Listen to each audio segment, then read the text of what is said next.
Hello and welcome back to Doki Literature Club. Last time we finished the first part of the first side story entitled Trust. Today we're gonna play the second part.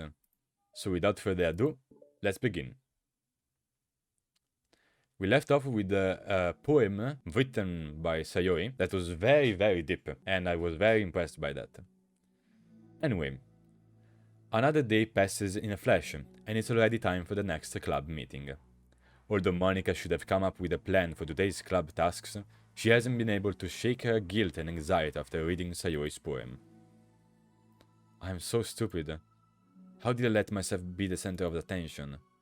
Sayori is going through these kinds of feelings, and I'm letting her comfort me instead of the other way around. What kind of club president does that? This whole time I didn't think to ask about her own feelings. So much for the stupid vision. Sayori enters the club room with her usual smile, but upon seeing the downcast Monica, her smile quickly fades into an expression of concern. Monica? Is everything okay? I'm really sorry. I'm such a terrible friend. Huh? What are you talking about? You're an amazing friend. Monica shakes her head. I made this all about myself. Even you said so yesterday. You told me that I'm trying to make the club that I need the most, right? But my problems are so trivial compared to yours. Sayori responds quietly. What are you talking about? But as she says that, her face darkens. Through the silence, Sayori mutters her realization. I left my folder here. Monica stares blankly ahead, unable to come up with a response. I wasn't ready to share those. Now you're worrying about me. I don't want that. But why? We're friends, right? Wordlessly, Sayori nods. Friends look out for each other. I want to be here for you as much as you're here for me. Another long moment passes in silence. The air is incredibly heavy. This is different. It wasn't just about yesterday, about you yesterday. It was about the club. Besides, things were so happy yesterday. You don't need to do this all of a sudden. I don't want it. I like happy. So, if you do this, then you're just being selfish. Monica messages her forehead, struggling through the frustration of such a paradox. It's understandable that Sayori isn't ready to share certain things, but as unfair as it is for Monica to pry, it's also painful for Monica to force herself to ignore the needs of her friend. I'm sorry I looked. I disrespected your privacy. No, I don't blame you for looking. You would have at least needed to check if it was mine. Yeah, Monica takes a deep breath.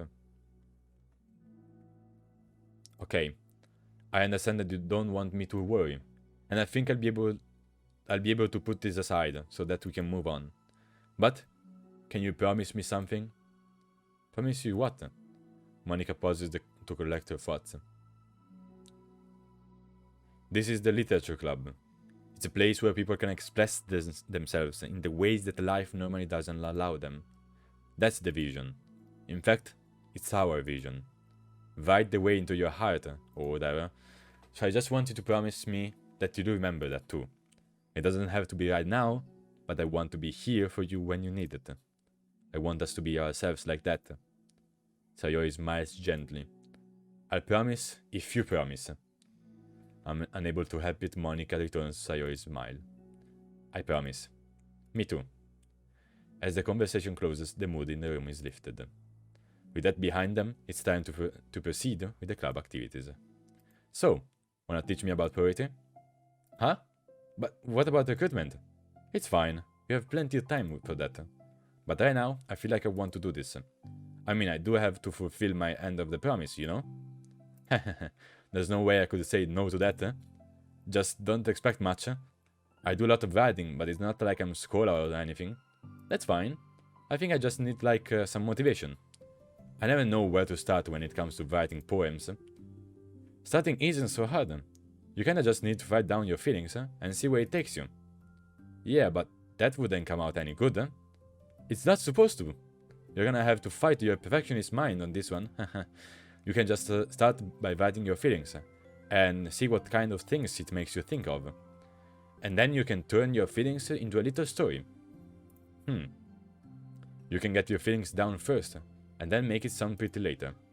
It's like it's not like building a railroad where you go from one end to the other. It's more like a college, where you find all the things you want to put in, and then you arrange them in a pretty way. Collage, I think. Not college. Collage. At least that's how I do it. It's not like it's the only way, but it's a really good way to not get stuck right at the beginning. I understand. Yeah, I always get so caught up in how it sounds that I forget about what's actually important. Monica pulls out a pen and paper to start writing on. Stop being a perfectionist. You idiot. I'm just kidding. Monica screams out, "You idiot," after she writes it down. No, keep it. What? Why? You calling me an idiot? Of course not. But the point is that you're not supposed to police your feelings, right? Be as dramatic as you want. But I was just... Well, yeah. Underneath the scribble, Monica rewrites, "You idiot." She stares at the paper. Her words stare back at her. It's kind of funny how I wrote down what I'm mad at myself for, and then I did that exact thing anyway. This is really gonna take some getting used to. I believe in you. Thanks. I do too. Me, I mean. But also you, of course. Monica continues the exercise, jotting down her thoughts. It's surprisingly quite a struggle to write without overthinking it. But after a while, with Sayori's guidance and encouragement, Monica's sheet of paper begins to look fairly lively, peppered with all of the random thoughts. Phew. Monica looks up and down at her sheet. Gosh, I feel so tense looking at this.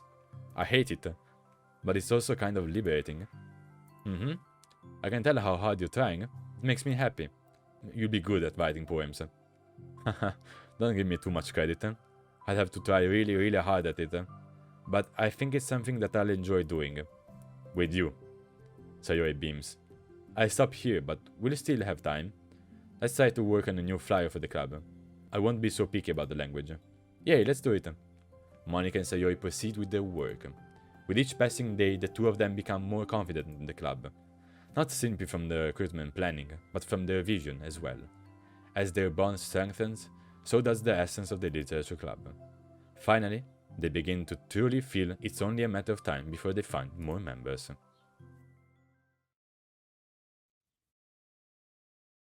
Okay, it continues. I think it's gonna end when Yuri decides to join the club. Another day passes. As usual, Monica is the first one to the club room.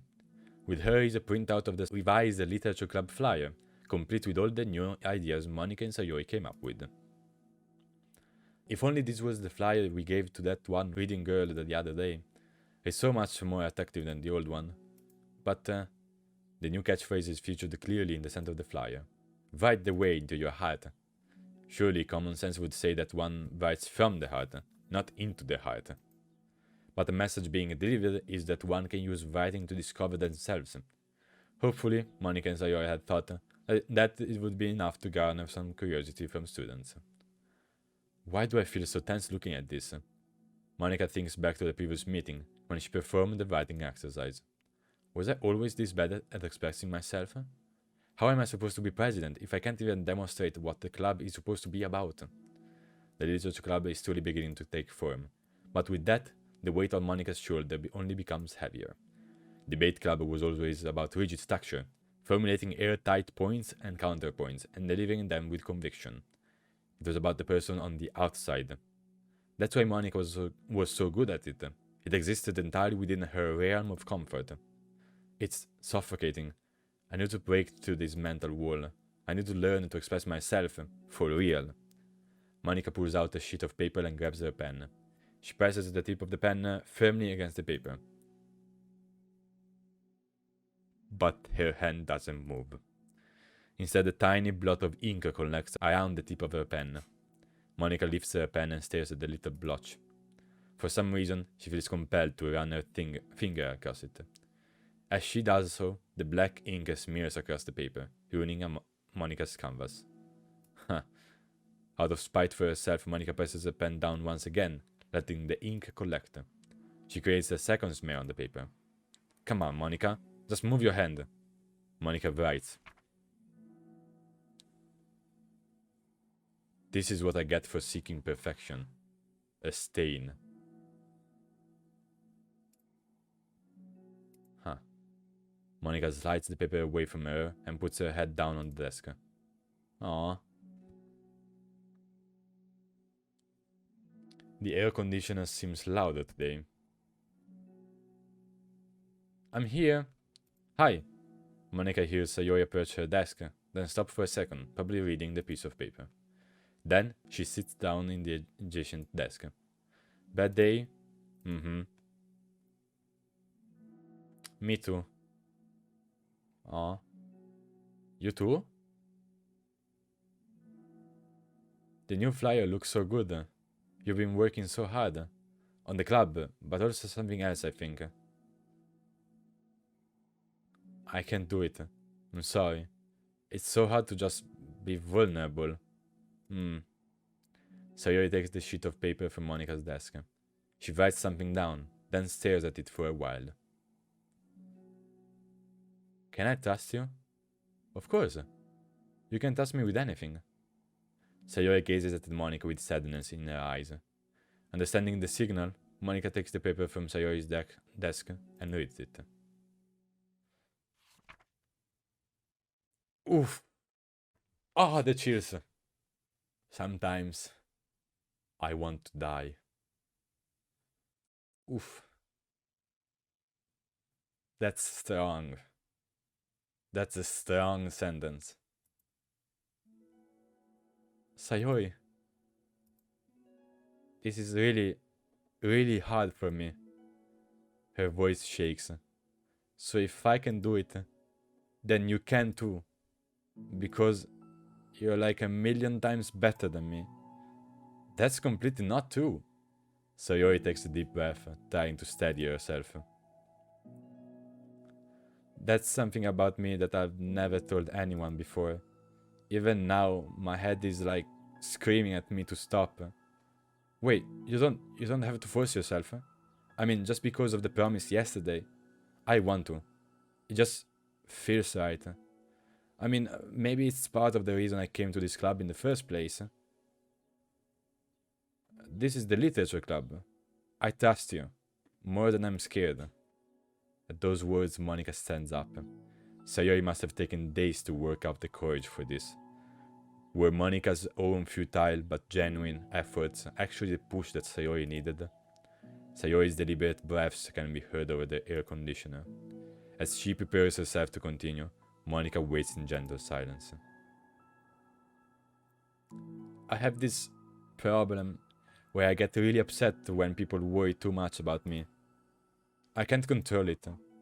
It's like, why waste your energy worrying about me when you can't just be happy instead? So I never tell anyone about this kind of thoughts that I have. It's so much easier to just smile and help everyone else be happy. But that's terrible. That's what Monica would say, but she stops herself in fear of saying the wrong thing. It's just that if everyone knew about it, they would treat me the same and they wouldn't treat me the same anymore. Like whenever I'm not smiling, everyone would worry about me and ask me what's wrong. I know that, because it used to be like that. Sayori pauses, seeming to recall something in the past. I just want everyone to be happy. That's the most important thing to me. And letting people look inside my head doesn't bring happiness to anyone. Sayori pauses again, her solemn expression making her look almost like an entirely different person. How did you find the courage to tell me this? You're not worried that I'll be one of those people too? I am worried. Part of me really hates myself for doing this. But another part of me, I think, just felt like it would be different this time. Whenever we talk about what the club is supposed to mean, I kept feeling like it was right for me to do. Especially after you've been trying so hard to express yourself too. It just made me feel like I could say it in confidence, and our friendship doesn't have to change. It's so silly. The club is only 2 people, but it already means this much to me. Monica feels a tightening sensation in her heart. A feeling of connection as Sayori's emotions radiate between them. Me too. I was so lost until you showed up. You're so brave, Sayori. You're so strong and brave. I don't even compare. Monika steps forward. But, if nothing else, I can at least offer you some hug energy, if you'd like. Aww. This is amazing.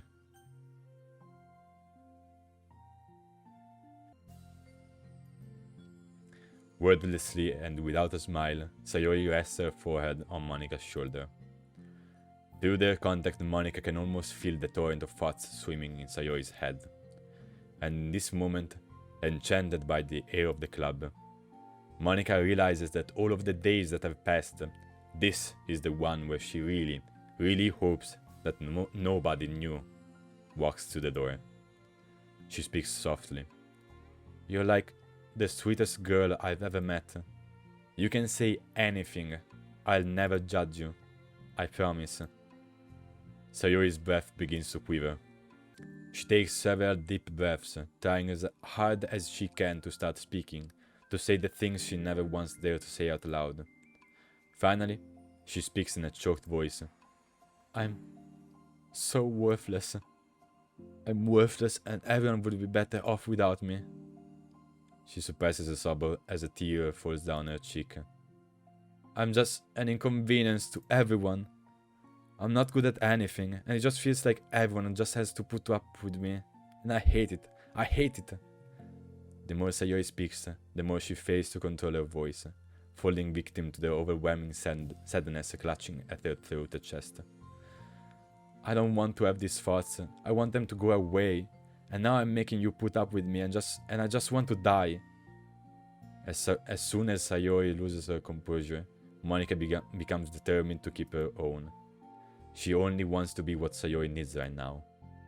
So she won't let any sadness show. Her voice comes through as soft and gentle.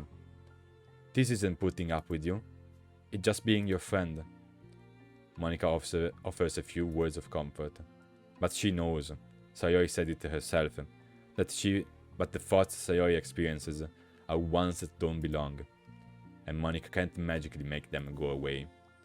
The most she can do is help Sayori battle them, like any good friend would do. You have so much value. To me, and your other friends too. This club wouldn't have been the same without you. I really mean that. You coming here was the best thing that could have happened. Even if we never got any other members, I would still be happy. That's what you brought here. You brought us a vision, and you also brought happiness. And that's your favorite thing to do, right? Sayori doesn't respond, but Monika feels her gently nod. No more words are needed between them. The two share their embrace for a while longer, Monika letting Sayori take as much time as she needs. Once her breathing steadies and her sniffles fully cease, Sayori lifts her head and wipes her eyes.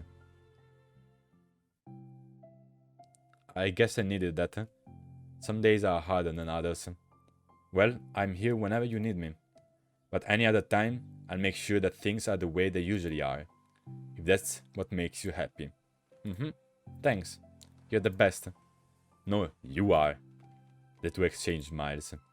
You know, I'm sorry to bring this up all of a sudden, but have you considered talking to a professional? Sayori nods. It's scary. Since it's already so hard to tell people. Yeah. Well, of course, it will always be your choice. But if you're ever looking to find the courage for it, I can do my best to help you. Thanks. I think it helps knowing that you would. Sayori suddenly yawns and stretches. Wow, that made me tired. And hungry. Well, I won't make you do any work today if you're not up for it. No, I want to. I mean, I can say that it's definitely one thing that makes me happy. Monika smiles.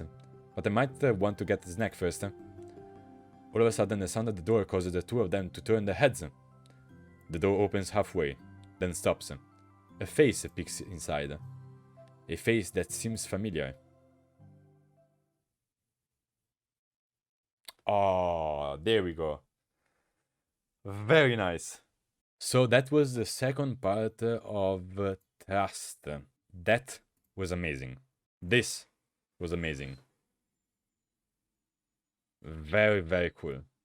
Well, hug energy. Yeah. All right. With that said, that was the second part of Trust. I hope you guys enjoyed it as much as I did. And I'll see you guys next time with a second side story. Bye bye.